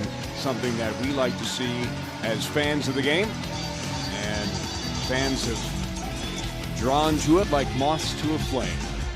I'll tell you what, the Mammoths would like to get more of a sniff on goal than they have so far. Shots on goal, gentlemen, this quarter: Saskatchewan 8, Colorado 1 shot on goal. There's another one, make it 9 for the Rush. Dan Coates trying to get his team to spark something. Had a cutting Eli McLaughlin. Cut off very nicely by the Rush. Jeremy Noble has nowhere to go. He's triple teamed, but there's always the outlet ball that is Callum Crawford. Crawford spins away, trying to get a shot away. John Grant Jr. can't handle the pass, and it's into the corner to the other number 24, Ryan Dilks. Village. I wish, frankly, Callum could have finished with the net, because I'm sure a couple spectacular moves just to lose guys. And Taylor, he'll shoot. And how did that go in? Well, it starts with, again, it's a cut to the front of the net and a feeder. And it's just been the same. You'll see it here, down to the corner. And Jamie's talked about it. Nothing's changing in the philosophy, but they're making them count, Jamie. Yeah, I said at the beginning of the game, guys, when you asked me, well, what do these teams need to do? It's just another lacrosse game. All they need to do is move the ball, spread it around, spread the wealth. When you pass the ball, know you're going to get it back, and that's the mentality of the Rush team. They have not deviated from their game plan, like I mentioned already, but, you know, the Rush gave themselves a pretty comfortable lead here. It's going to be tough for the Mammoth to crawl back with only about 8 minutes left. Ben McIntosh, the beneficiary of the fantastic look by Dan Taylor. Zach Greer also gets an assist. And Ben McIntosh, 3 goals and a helper tonight. 24-year-old out of BC, helping his Saskatchewan brethren to a 5-goal lead over Colorado. The Mammoth at home this season have won every game by a goal except for one, and that was the last game against Saskatchewan. Callum Crawford tries, but it's a crease violation, and it's looking, fellas, like this game will not be a 1-goal game, although there is 8 minutes left to decide otherwise. But sometimes you see patterns, and they dictate the outcome. Sullivan trying to change that pattern. Holds up and gives it for Gillies. John Grant Jr. out there trying to be an option. Gillies looking far side for Cutter instead. He'll go near side for John Grant Jr. Sullivan had to leave the field without his stick coming with him. It got checked out of his hand. He wanted to get off to the sub, right move to do, but now we'll see if that stick affects anything. Hopefully no one trips on it. Sitting right there. Looks like John Grant Jr. dragged down to the turf by 2 defenders. He looks towards Todd LeBranch, who says no foul there. Brett Minsky agrees as he goes off, as his job has been done and done well. And now his team, the Rush, have the ball again with 7:15 to go. Jamie, is there anything different in the philosophy from what the Mammoth are trying to do offensively compared to what we've seen with the Rush? I mean, again, the Rush are scoring on what looked to be, again, that pass in the middle. There's a rebound and another goal as the Rush just keep pouring it on. And the word relentless was used by Jamie earlier, and that's what this attack has been. But I guess back to the question, what is so different in the offensive philosophies that seem to be opening up these passing lanes for the Rush that they don't seem to be finding with the Mammoth? Well, they scored multiple goals off of what you just saw. The guy missed the pass, but there's a guy on the opposite side of the crease. Essentially what they're doing is they're getting the ball low. They're moving it fast. They're not catching the ball, dropping their stick. It's onto the next guy, onto the next guy. They swing the ball from side to side, get it low, and you send a cutter. What that does is allow the defense to turn their heads. And you know, I teach my young kids, as soon as your defender turns their back and ball watches, you cut. And that's what the Rush are doing. The Rush defense has so many solid one-on-one players, and the Mammoth need to stop doing that, in my mind. I think they need to move the ball and set some picks, get back to basics, spread the ball around, and get these good one-on-one defenders away from what they're good at. We said earlier in the contest that those adjustments needed to be made, and they haven't to this point, and now it's turned into a bit of a shooting gallery for the visitors in this last frame. Remember, we started the fourth quarter. It was 5-4 Saskatchewan, and now the lead is up to 6. It is 10-4. Some have decided to perhaps get to the cars early and hopefully beat the traffic and the snow home tonight. Crawford, backdoor pass, and that was high for Chris Wardle. John Grant Jr. picks up trash in the corner, and now he'll fly inside, and that's a save made by Aaron Bolt. But how about John Grant Jr. as a 41-year-old flying through the crease like he's 23, and that's what we see on the outside, that sort of burning desire to win and that competitive edge that's made him one of the all-time greats in this league. Hopefully he's okay. He ran off the floor, wanted to get the sub on, and now he's in the tunnel a bit. Looks like he's just catching his breath. Trainer went over.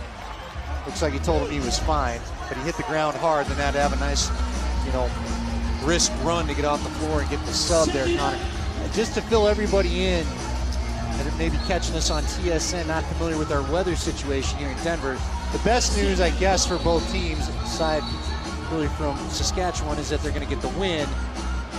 Both teams should get out. We've got a major winter storm bearing down on this. They're going to measure it in feet in the mountains, which Denver, you're about 30, 45-minute drive away from some of the areas. They're going to get up to 4 feet of snow here, of heavy, wet snow. A number of flights at our airport have already been canceled, but as Connor mentioned, there's going to be a charter flight for both these teams out, so it doesn't look like we'll get overtime tonight. Both will get out, and the schedule will be played as needed, which is good news for not only both teams, but the league. This is what happens in Denver sometimes. That's right, not a whole lot of makeup dates available as they're trying to get all the games in as scheduled. Play-on started on time as well. As you mentioned, no overtime will probably be necessary. We are under 5 minutes to go, and the visitors have shown why they're the defending champions here at Pepsi Center tonight. Not an easy place to play for anybody, as the 6-0 home record for the Mammoth would tell you.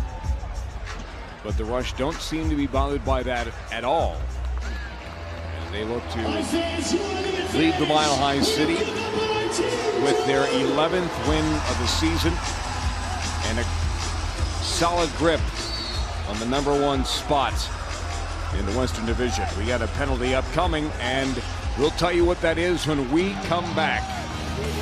Saskatchewan 10, Colorado 4, the final 4:28.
Power play in just a moment.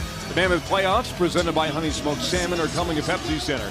Bring the noise to the Loud House and catch the hard-hitting action of postseason lacrosse. Dates and opponents are still being determined. For updates and more info, visit ColoradoMammoth.com. The more and more it looks like, unless things change significantly, that early playoff date for Colorado will most likely be May 7th.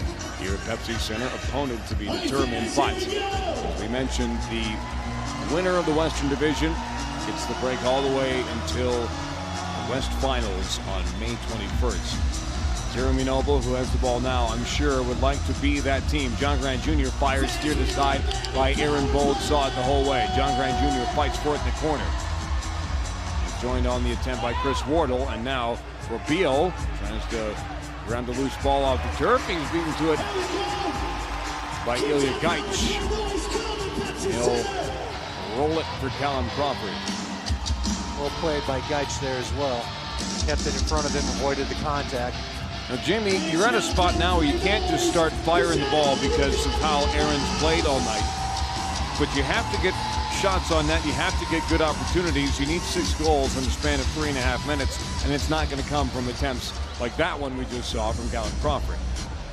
Yeah, I agree. It's kind of disappointing watching them not get the variety shots like I mentioned earlier in the game. If they want to build any kind of momentum, they need to score quick. The Rush know a thing or two about that. They did it in the span of a minute and 1 second, 3 goals in a minute and 1. They've scored 5 in this fourth quarter leading up to the fourth. They had scored 5. Mark Matthews wasting some time in the corner. Shot clock expires. Now Dan Coates takes over. Jamie, I imagine you probably want more movement, obviously, early tomorrow night. When you see an effort like we've seen out of Aaron Bold, you see guys aiming instead of shooting, as they talk about sometimes. It's going to be pretty important they just fire a few past them tomorrow night early, wouldn't you say? Yeah, absolutely. I think, too, I got to give credit to the Rush. You know, I wanted to ask CJ, you guys kind of hogged all the time up there with them, but I wanted to ask CJ what it's like.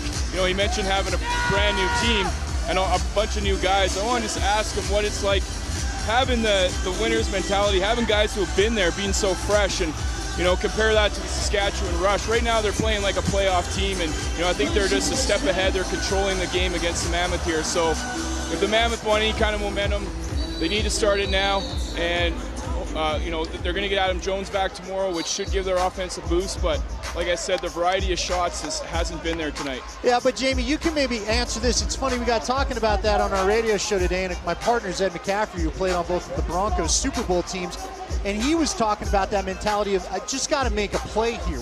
We happen to be talking about a game they lost in Jacksonville, but he said even as the minutes tick down, they were thinking somebody's got to make a play. I got to step up and do something, and I don't want to make a mistake that costs the team.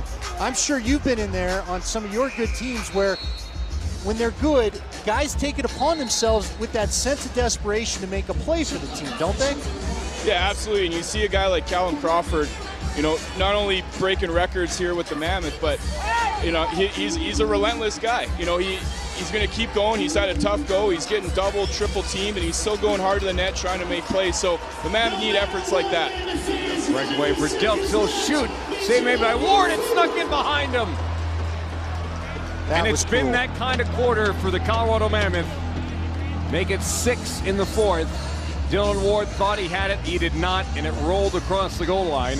And Ryan Dilks, who won the Mann Cup with Victoria in 2015, looks to win a Champions Cup with Saskatchewan here in 2016. His team is up by a lot. And Dylan, that's a tough one for him. It looked like he had it caught up in the knee pad, and then he moved to try to reset his feet, and it just kind of popped out. He couldn't figure out where it was. You could tell he knew he lost it by his reaction, but had no idea where to try to put the stick down. Some of the faithful Mammoth fans are obeying that was the tradition. Goal, huh? Right there. That was the one. That sent him going. Yep. No goal is the call. It's a crease violation on Eli McLaughlin. And because of the time in the game, they will take a look at it. Todd LaBranche will take the march to the penalty box. And as always, the reviews that he sees will be the ones that you see at home. Jamie, we feel like, though, this team has got some really good leaders. You've got Junior, you've got Callum Crawford, you've got Adam Jones, obviously going to return his voice to the dressing room tomorrow night. What do those kind of guys have to say? A Robert Hope defensively, a Dan Coates, what needs to be said, or does anything need to be said? Yeah, I think you'll definitely have time to watch the film, kind of see what your mistakes were, and kind of shake it off and make adjustments and get back to their game. They have been playing well all season. They've had those guys step up. You know, I don't think I've seen the Mammoth put together a full game. You know, they have the guys that step up, like Dylan Ward, Adam Jones, just to name a couple. So, you know, is it a big deal they lost? Yeah, absolutely. But, you know, the season's not over, and they still have a great opportunity to clinch first place. Well, and fellas, we know this division is so crazy. You get a win tomorrow night. You don't know what happens the last couple games of the season. You just got to wash this one off and get back after it if you're the Mammoth, and obviously you just want to keep the momentum going for Saskatchewan. A split in this series was always okay. Yep. But what you want to avoid is getting swept in back-to-back games. Now, we should see that if this does not count and the Mammoth stay at 4 goals, it will be an all-time franchise low in scoring for a contest. Jamie, what do you think? That's close to the crease, but I think there's some green there. Can you see enough of Pepsi Vision to venture a guess? Yeah, I think so. Looking up at the Jumbotron, looking at my little TV I have here on the bench, it does look like he kept his right foot outside of the crease and put the ball in the net before his left foot landed. So this one might get overturned. I was talking to Todd LeBranch before the game about how you have to make those decisions. So quick split, and we'll hear from him right now. We'll finish that in just a moment. After review, the ruling on the field is overturned. We got a good goal. You're 1-0, Jamie Stuchuk. You're 1-0, buddy. But the conversation was you have to take in about 8 factors in less than a second into whether the goal is good or not. And that's why referees especially are glad that instant replay is involved, because it does the game no good, but they want to get it right every single time. But it's just so tough because the game is so fast. Instances like that are so fast. Very tough. I would be in favor of them, like they do in hockey, just trying to look at every goal if they can. I don't know how realistic that is. You know, you're working with limited cameras in some venues, but I still think it'd be great to find a way to just quickly look at every goal and have a pager system to the guys on the floor. Because you're right. Look, we love this game because it moves so fast.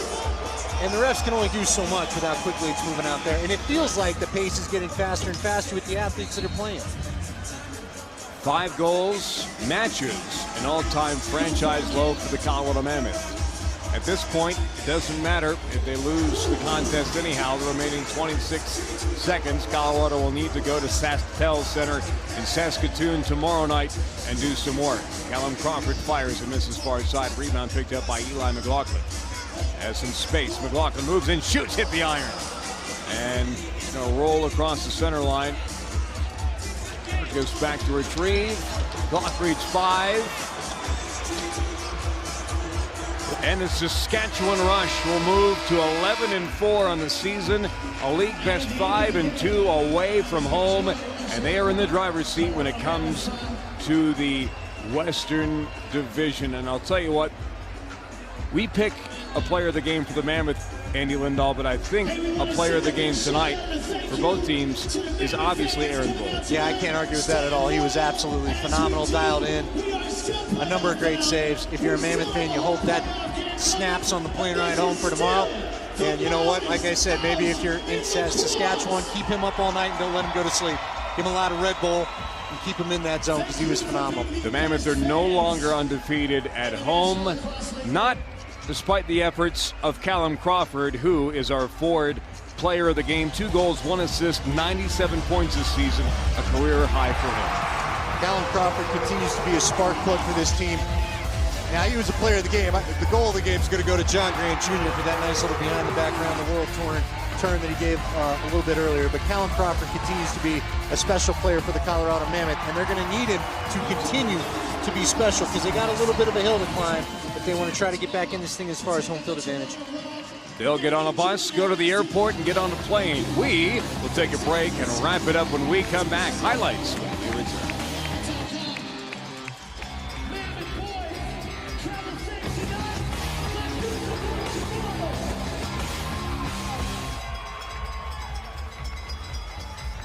We love our team.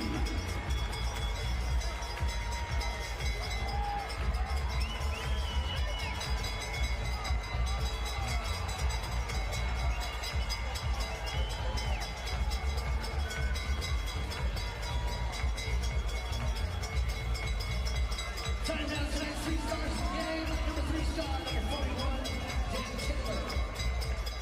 Number 90, Big Valley Touch. Number 2 star, and number 1 star, number 77, Aaron Cole.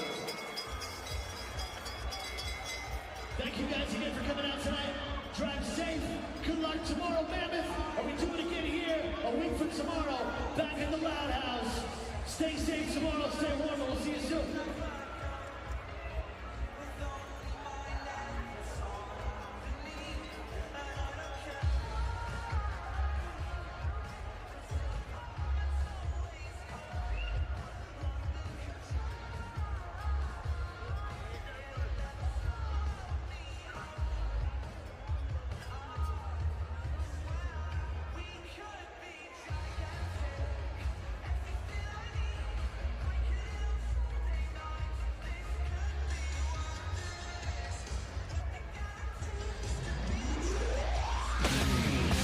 Tonight's Colorado Mammoth telecast on Altitude has been brought to you by Peak Kia. Peak Kia, it's a great idea.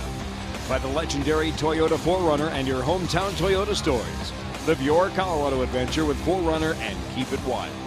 And by Trailer Source, your location for all trailer and RV products. Visit us at trailersourceinc.com. 11-5, the visitors come into the Loud House and hand the Mammoth the first home loss of the season, and it was a doozy. The stats are here, and I'll tell you what, Andy Lindahl, it was the shots on goal and the saves that probably stick out the most to everybody. Yeah, I mean, look, Saskatchewan has their system. They stuck with it. I like the word that Jamie Shuchuk used in the middle of the third quarter, relentless. We saw that. They kept coming. They get the win. Ben McIntosh, 4 goals and an assist for Saskatchewan. Dan Taylor, the rookie, had 4 helpers of his own, and it was the offense that finally found their groove there in the fourth quarter. Yeah, this right here, although that's a rebound shot, but that pass to the middle, that's what really fed them most of the night. Look at the great feeding, helping each other out. Again, everybody moving, but we just saw a lot of those passes down to the corner and back to the middle with a shooter on top of the goal. That's where a majority of those Saskatchewan goals came. And then Callum Crawford doing his thing. There was his first assist of the night, and then he can do things like this where he creates his own shot. He was a lot of fun to watch tonight. John Grant Jr. had his moments as well. There's just a beautiful goal as he hangs in the air, but just not enough. Now they get the triplet back, the third of the triplets back tomorrow on Adam Jones, and we'll see what kind of effect he has on the game tomorrow night. But Colorado is going to have to just forget about this one, hit the showers, let it wash off like the water, get back at it tomorrow and just try to get a win. As you said early in the broadcast, Connor, just go ahead and get a split. Just go ahead and get a split. That'll be exactly what Colorado wants to do, but people in Saskatchewan will think otherwise. For Andy Lindahl, Jamie Shuchuk, and our entire production crew, I'm Connor McGahee saying so long from Pepsi Center, where the Rush beat the Mammoth 11-5. Be sure and join us for the next telecast Sunday, April 17th at 10 when Colorado heads north for this back-to-back series. Tonight's telecast, the production of Altitude Sports, a copyrighted telecast of the NLL. 11-5, Saskatchewan wins. Good night from Denver.